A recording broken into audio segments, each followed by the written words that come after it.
ألو. الو. مليون هلا ومرحبا. السلام عليكم. وعليكم السلام ورحمة الله. شلونك يا مهند؟ تمام الحمد لله، شلونك؟ شنو أخبارك؟ الله يعزك يا غالي. الله يسلمك ويخليك. من ويانا؟ وياك فاطمة. فاطمة. هلا فطومة. شبيش شلونك فطومة؟ صحة؟ شبيش شو تعبانة؟ والله يا مهند حايرة.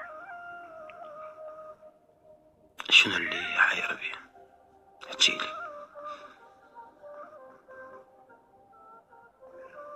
الو. أقولي شنو اللي محيرك؟ منين ابكي؟ مين تبدين؟ منين ابكي؟ مين ما يعجبك تبدين بدين؟ والله يا مهند انا حبيت شخص، اي يعني بداية علاقتنا تعرفت عليه على التواصل الاجتماعي. تمام.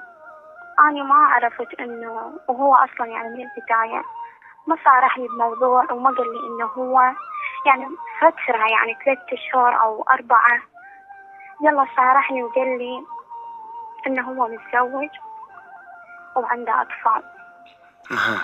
ما قال لي، يعني هو 4 أشهر يلا قال لي هو متزوج. بعد أنا ما أقدر أعوفه، أنا تعلقتي به.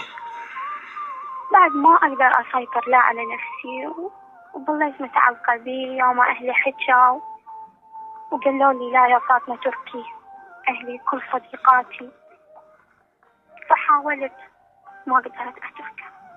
وحد الآن هو أنا أحكي وياه، ورغم هذا أهلي من سمعوا بيه وصارت مشاكل البيت كلش، يعني حاصروني من كل الجهات أهلي.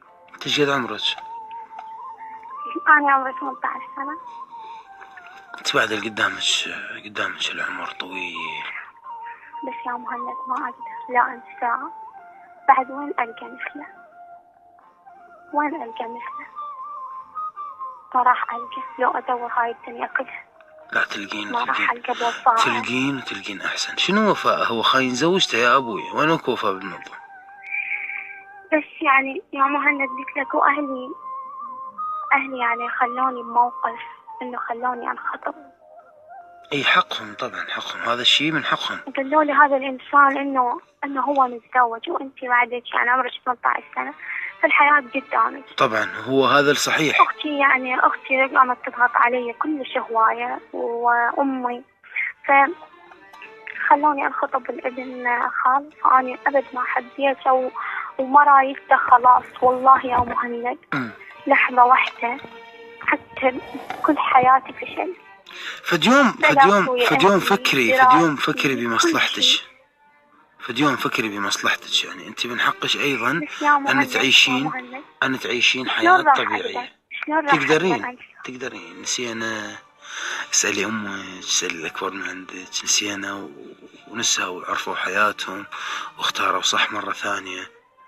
فلا تشيلين هم ولا تفكرين بأنه هذا الإنسان هو نهاية العالم.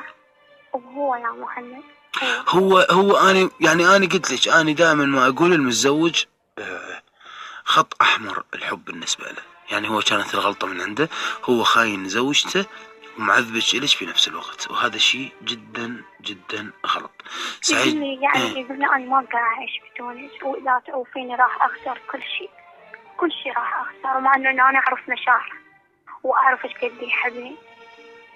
بس أنا يا مهند إنسانة تدمرت، حياتي كلها عبارة ما أعرف، يعني حياتي فشلت بكلها.